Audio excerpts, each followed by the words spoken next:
W.H. Auden. Wystan Hugh Auden. There really is no more dramatic contrast in this course, I think, than to go from late Stevens to early Auden. Stevens is born 20 years before Auden. Auden goes on writing to his death in 1973, so his career is somewhat later than Stevens. But again, we're doing something a little complicated. We're moving from Stevens's poems of the late 1940s, early 1950s, now to Auden and his early career, including poems written in the very late 1920s, in the 1930s, and we'll get up to the start of World War II by the end of class. So, in one sense, we're going back in time, back in literary history, back in cultural history, moving from the 1950s, from this post-war moment in which Stevens is writing his late poems, to an earlier phase. At the same time, we are also, however, moving forward, in a sense, in literary history, moving forward to a poetry that is distinctly and variously a poetry that comes after modernism. And to that extent that we could think of as postmodernist. It is, well, what do we mean by that? What do I mean? With Stevens in mind, there are no giants in Auden. Everything is life-size. Poems don't take the place of mountains. Rather, they, you could say, take place among them. And mountains figure, interestingly, in Auden's poetry in a number of places. In Auden, there is no new knowledge of reality to be had. In fact, there's only old wisdom that nobody wants to face. The modernism turns on a kind of axis, you could say. Modernism as wasteland or as bridge. A state of cultural decay and crisis, or of promise and celebration.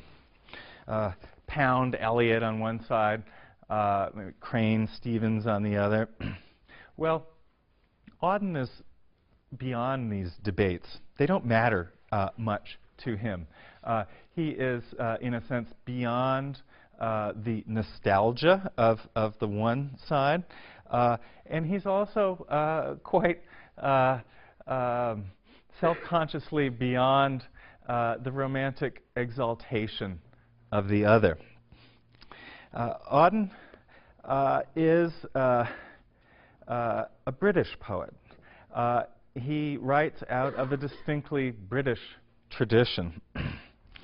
A tradition in which, well, tradition itself is in a sense taken for granted. It's something that's there, accessible, part of the poet's repertoire that needn't be either struggled for or against. Industrial capitalism. Hart Crane is all excited about this stuff. It's an old thing in the north of England. And Auden's early poems take place in a landscape of now fading and century-old industry. Early Auden, later Auden. These are caricatures as well that are important to the history of Auden's reception. There's been a tendency to see his career as coming in two halves, divided by his emigration to the United States in the very end of 1938. A British Auden and then an American Auden. Both Audens, you could say, have distinct characters. Early Auden. Early Auden, a poet born in the city of York, the son of a doctor, interested in natural science and in scientific ways of knowing, a poet for whom science was not an enemy, but rather a kind of tool, a point of view or perspective, expressed importantly for early Auden in the work of Freud. The work of Freud, but also the work of Marx. The early Auden is not an orthodox Marxist and certainly not a Communist Party member, but Marxism is important to him. It's part of a worldview. It's worked into his sense of the world as a scene where social classes compete and struggle with each other, and where the important choices to be made are moral ones. Moral ones that enter into our political choices. It's also the case in Auden's early poetry that that he tends to conceive of the world in a kind of us and them construction. There's a sense in the early poems of extreme privacy and the privacy of address, the way in which the poet speaks to us, the way in which he conceives his point of view. These early poems conceive a kind of, you could say, coterie audience who are Auden's intellectual, leftist, largely gay friends at Oxford, where he's writing his earliest poems. Homosexuality is an important context for this early Auden and his ways of imagining himself and talking to us. Auden comes with a kind of embattled, necessarily secretive and self-protective investment in intimate relationships. They're something that have to be fought for. They are prized, and they are something that must be protected from the intrusions of other hostile or disapproving eyes. Yeah, let's look at an early poem here.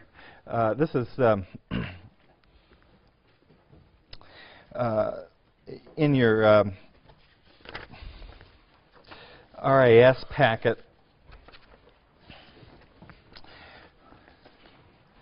From the very first coming down, it's called. I'll show you some photos first before getting into the poem. This is one I like of the Oxford Auden, a sensitive boy with the interesting legend that he has applied to himself here, probably in retrospect. The cerebral life would pay, he said. It was going to be, he was going to make it work to be an intellectual. This is another one. Auden the rakish young Auden. This one also with a kind of legend on top in Auden's hand, where he calls himself Utopian Youth, grown old Italian, as in fact this was a certain kind of trajectory he would live, starting as a kind of utopian youth, and then, later learning how to relax and have a good time in Italy. Let's see. Here's I want to. I'm afraid I've got my slides somewhat backwards. This is Auden's poems. His first book, I believe it's 1930. They're written in while he's a student at Oxford, and it includes poems that are this one that I'll discuss in a moment, but it's worth seeing them on the page. They're laid out without titles again, somewhat as Williams's early poems are presented. They are set here almost sort of secretively, I'd like to say, without that public introduction of a title. And, well, as I'm suggesting, some degree of self-protection and reticence are important qualities and, in fact, themes of this early poetry. Let's take a look at this poem that I've got up on the screen right now, which is called From the Very First Coming Down. That's the first line of the poem, and it's generally known that way. From the very first coming down into a new valley with a frown, already we're listening to a poet who rhymes.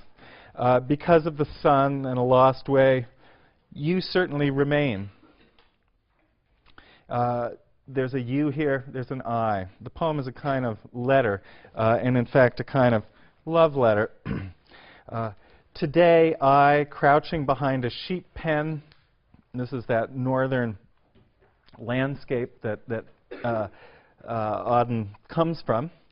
I, crouching behind a sheep pen, heard travel across a sudden bird, cry out against the storm, and found the year's arc a completed round, and love's worn circuit re-begun, endless with no dissenting turn. Shall see, shall pass, as we have seen, the swallow on the tile, spring's green preliminary shiver, past a solitary truck, the last shunting in the autumn, and so on.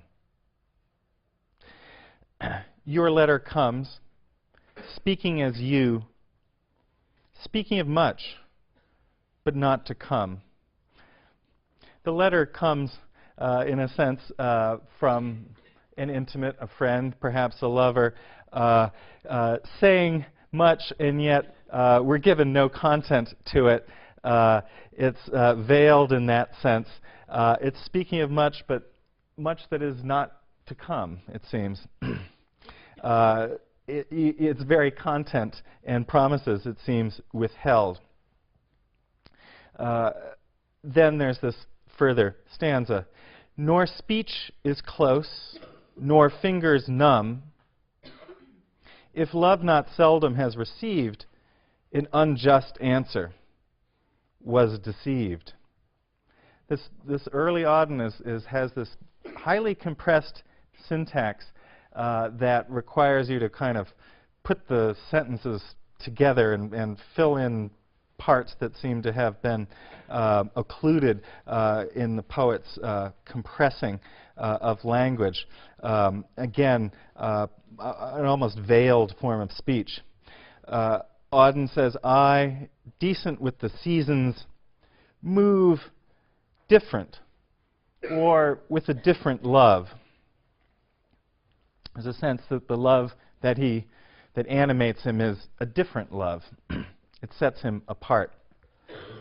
Nor, he doesn't question overmuch the nod, the stone smile of this country god that never was more reticent, always afraid to say more than it meant.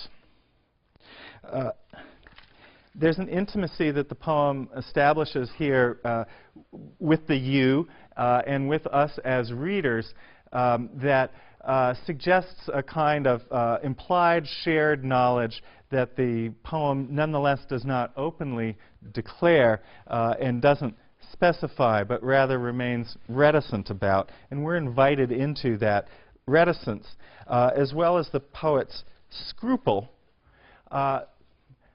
expressed here as the wisdom of that country god, which it's hard to know exactly how we're supposed to interpret that, whether that's a actual figure or a kind of stone in the landscape that the poet is animating in this way. But in any case, seeing that figure, that country god, as emblematic of a reticence that scruples not to say more than it meant. In other words, there's, well, you could compare this to Marianne Moore's investment in restraint. Very closely related in its moral valences. The idea here is one that's crucial in Auden throughout his career. That is, the poet wishes to master his intentions as a speaker. He does not wish to say more than he means. And he means to say what he means and to insist on meaning what he says.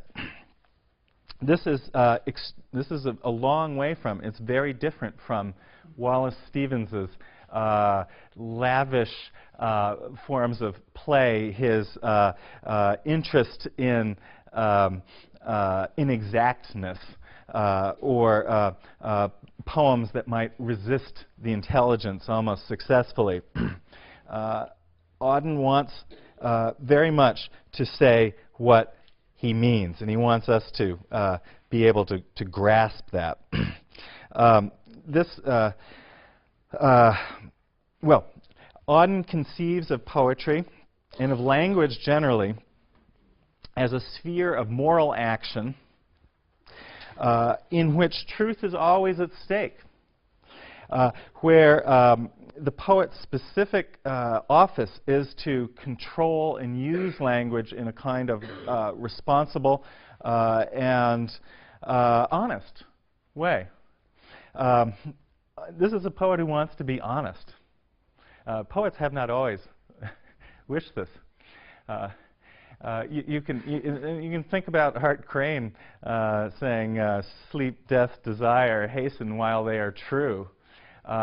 In other words, Crane's willing investment in what he recognizes as illusion, or a kind of temporary truth. Auden is rather morally bound to, responsible for what he says. He's concerned in this sense with the limits of poetry, with saying only what's meant. Again, a connection should be drawn to Marianne Moore, who shares something with Auden in this way. You remember her long poem, Poetry. I too dislike it. There must be something important beyond all this fiddle. And yet, after reading it with a perfect contempt for it, one discovers, nonetheless, a place for the genuine, she says, or something very close to that. Well, that's the beginning in Moore's case of a very long and extravagant poem, which, over the course of her career, as she returned to it and sought to tell the truth in her poem and to insist on what was genuine, she eventually cut to only those lines. Moore was, as a poet, a rigorous self-reviser who cuts out pieces of her poems, who cuts out individual poems from her body of work. So was Auden. Auden, importantly, revised his own poems, sometimes on multiple occasions, always as he collected them and returned to them in later volumes. There are a couple important examples of this, including the poem Spain on page 791, a poem that Auden wrote in response to the anti-fascist struggle in the Spanish Civil War, which he participated in. And it is a poem that complexly and yet nonetheless strongly comes to affirm the priority of making political commitments over and above, it appears, individual moral discriminations and other forms of individual commitment. And there are, ideas expressed in this poem that became an anthem in one of Auden's most famous poems of the 30s. Well, let me give you just a few lines from it. On page 793,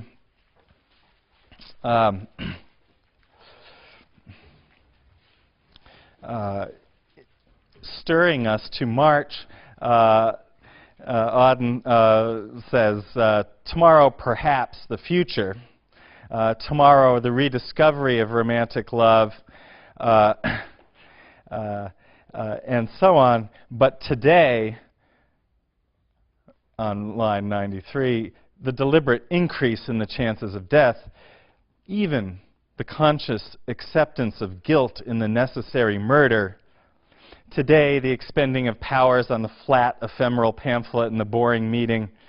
He's calling us to do the work of revolution and postpone as a goal the rediscovery of romantic love and other utopian projects. Auden would come to find the morality of this poem objectionable and to repudiate the notion that we should ever accept guilt in the necessary murder, that rather any murder would be necessary in order to advance a cause.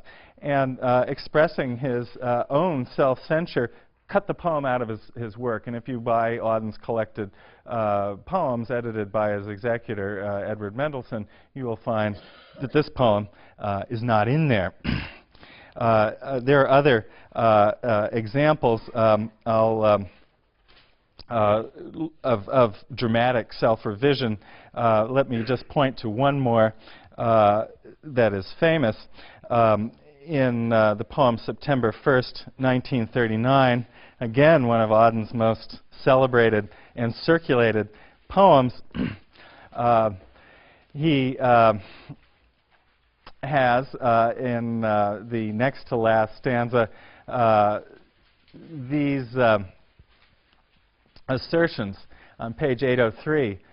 All I have, this is a poem occasioned by the beginning of the Second World War. It positions the poet in a dive in Manhattan, drinking with others. He's reflecting on the European catastrophe now underway.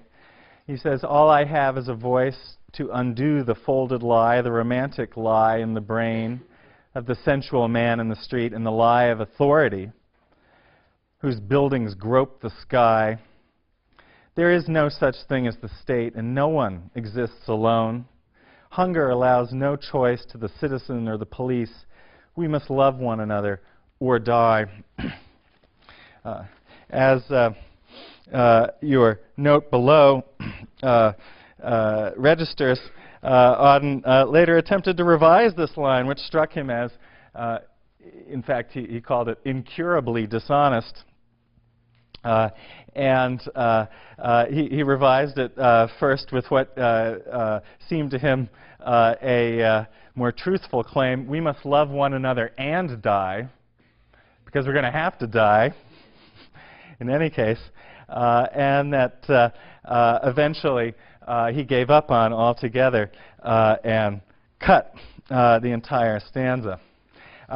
These are examples of Auden applying a kind of stringent moral self-examination to the language that he uses. And it's a crucial part not only of the history of his work, in other words, what he did with it, but what, of course, he was doing in it, which was attempting to speak in a truthful way that he could take responsibility for, and yet which led him repeatedly to forms of rhetoric that he would mistrust and later abandoned. All of this is consistent with the ways in which Auden reconceived the modern poet's role. Auden writes against Vatic romantic inspiration.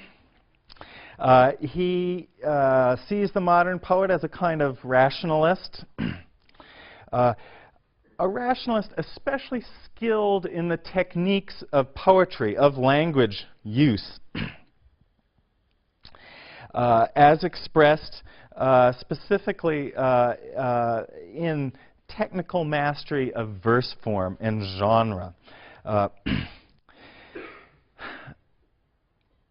Auden reclaims, following Pound, Anglo-Saxon alliterative meter. He writes in popular ballad forms, all kinds of song forms, many kinds of rhyme and meter. He takes over, you could say, song forms from the British Music Hall, which is something like vaudeville. He produces intricate stanzaic patterns that we might find in metaphysical poetry. He produces ornate syllabic poems, not unlike Marianne Moore's sometimes. He influentially revives the Provençal forms of the sestina and the canzone and other troubadour forms. If your poetry writing teachers have made you write sestinas, you have Auden to thank for this as well as much else.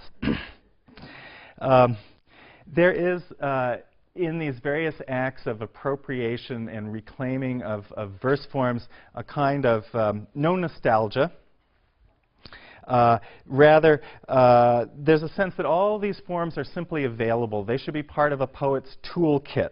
And this is also part of what is, well, Auden's presentation of himself as a kind of expert, as a poet with expertise in language. And all of this is part of, in his early poetry, what you would have to call his precocious adultness, his knowingness, which is, again, connected to his will to tell the truth, to tell the truth unclouded by sentiment. The early Auden, the Auden that we see in those photographs, he's remarkably cool in all senses. This is a cool poet. James Merrill, a poet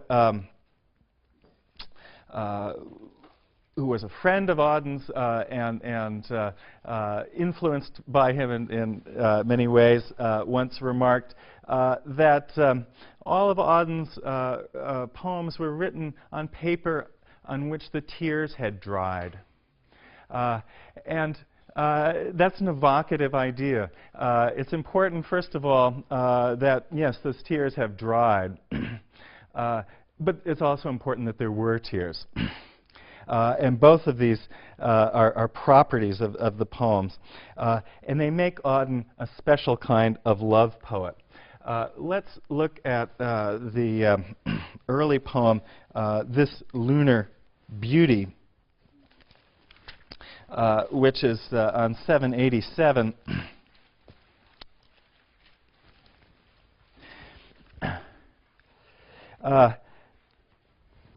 Yeah. This lunar beauty has no history, is complete and early. If beauty later bear any feature, it had a lover and is another. This like a dream, this love that I experience and write of and out of, keeps other time. It's lunar. And daytime is the loss of this. For time is inches, and the heart's changes where ghost has haunted, lost and wanted. But this was never a ghost's endeavor, nor finished this was ghost at ease. Until it pass, love shall not near the sweetness here, nor sorrow take his endless look. Contrast this poem to a closely related poem, Hart Crane's Voyages, a poem of extravagant rhetoric. Here, Auden is not writing iambic pentameter. He's writing, what is the meter here? Dimeter. There are 2 beats per line. You can't have a line that's much shorter and have it be a line or a meter. It's really, in a sense, the smallest meter can sustain. There is in the poem a kind of formal reticence. And what is proclaimed as endless here is not love, but sorrow, sorrow's look. And sorrow is personified there in the position of the poet, looking at the beloved, already in a sense looking back at him, a lunar beauty. Let's turn a few pages forward to 790 and read another of Auden's love poems, closely related. Lay your sleeping head, my love, human on my faithless arm. Time and fevers burn away individual beauty from thoughtful children, and the grave proves the child ephemeral. But in my arms till break of day, let the living creature lie, mortal, guilty, but to me the entirely beautiful. Certainty, fidelity, on the stroke of midnight pass. They always do. They're bound to, like vibrations of a bell. And fashionable madmen raise their pedantic, boring cry. Every farthing of the cost, all the dreaded cards foretell, shall be paid. But from this night, not a whisper, not a thought, not a kiss, nor look be lost. You're going to have to pay for it. But here it is, and it is now, and to be celebrated. Beauty, midnight, vision dies. Let the winds of dawn that blow softly round your dreaming head such a day of sweetness show, eye and knocking heart may bless. Find the mortal world enough. Noons of dryness see you fed by the involuntary powers. Nights of insult let you pass, watched by every human love. Here again, love is seen in the secularizing light of certain future betrayal and loss. To be living here is to be mortal and guilty. To love is to be sure that you will be faithless. That is to love fully. And so to know love and beauty entirely and in their entirety is to know them in the knowledge of time. To know precisely that love's passing. Time here is not so much a kind of emblem of human inconstancy, but rather of something like natural law, to which everyone is subject. This is the theme of the very great poem written in popular ballad form with this title in Auden's Collected Poems, As I Walked Out One Evening on 793. Yeah. As I walked out one evening, walking down Bristol Street, the crowds upon the pavement were fields of harvest wheat. And down by the brimming river, I heard a lover sing under an arch of the railway. And here is his song. Love has no ending. I'll love you, dear. I'll love you till China and Africa meet, and the river jumps over the mountain and salmon sing in the street. I'll love you till the ocean is folded and hung up to dry, and the 7 stars go squawking like geese about the sky. The years shall run like rabbits, for in my arms I hold the flower of the ages and the first love of the world. Have you ever said that? Has someone said that to you? But all the clocks in the city began to whir and chime. And they say, "Oh, let not time deceive you. You cannot conquer time. In the burrows of the nightmare, where justice naked is, time watches from the window and coughs when you would kiss. In headaches and in worry, vaguely life leaks away, and time will have his fancy tomorrow or today. Into many a green valley drifts the appalling snow. Time breaks the threaded dances and the diver's brilliant bow. Oh, plunge your hands in water, plunge them in up to the wrist. Stare in the basin and wonder what you've missed. The glacier knocks in the cupboard, the desert sighs in the bed, and the crack in the teacup opens a lane to the land of the dead, where the beggars raffle the banknotes and the giant is enchanting to Jack, and the lily-white boy is a roarer, and Jill goes down on her back. Oh, look in the mirror. Oh, look in your distress. Life remains a blessing, although you cannot bless. Oh, stand at the window. As the tears scald and start, you shall love your crooked neighbor with your crooked heart. It was late in the evening. The lovers, they were gone. The clocks had ceased their chiming, and the deep river ran on. This is a ballad. Auden's choice of it suggests that the song form is conveying popular common wisdom, something we all know.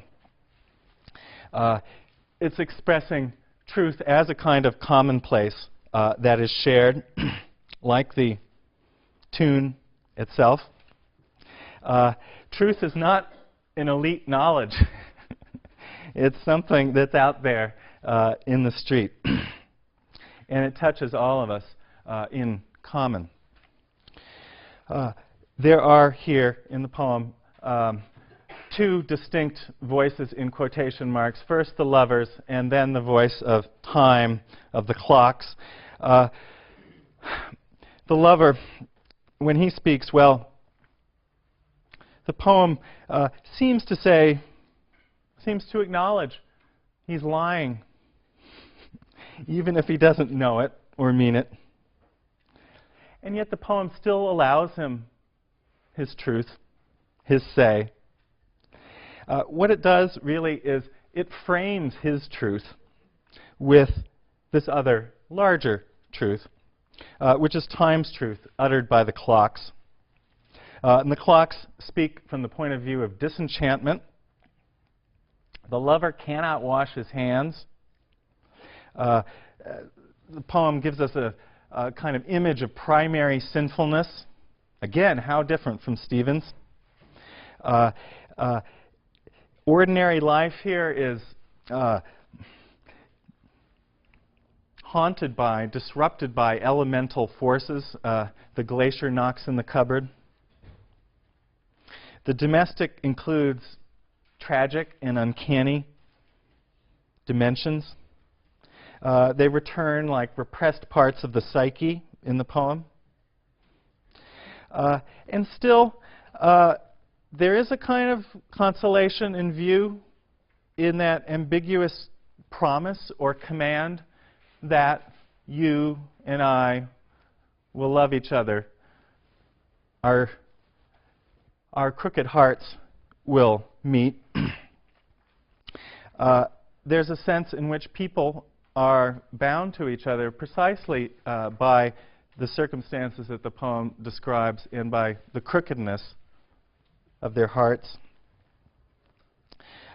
At the end, then, the lovers and the clocks are all gone, both, and the river runs on. There's that last stanza. Poetry in Auden speaks on behalf of necessity. Necessity that frames what we do and think. Necessity that determines the circumstances within which we make our moral choices. In this way, Auden, like Bishop, who we'll read next week, is a poet constantly drawing our attention to matters of perspective, how things are seen, how things are framed, what the context of any given point of view or utterance or action is. What is true and what is right from one point of view may not be from another. And this is part of the principle by which Auden comes to, in fact, revise and make decisions about his own work that involve censoring his own language. The great poem about this theme, that is the way in which our knowledge and action is determined and bounded by the perspectives in which it is viewed, in which it takes place. The great poem on this theme is Musée des Beaux-Arts. It is also a poem that we'll have to wait to talk about until Monday, when we will talk about it in connection with the almost contemporaneous poem in memory of W.B. Yeats.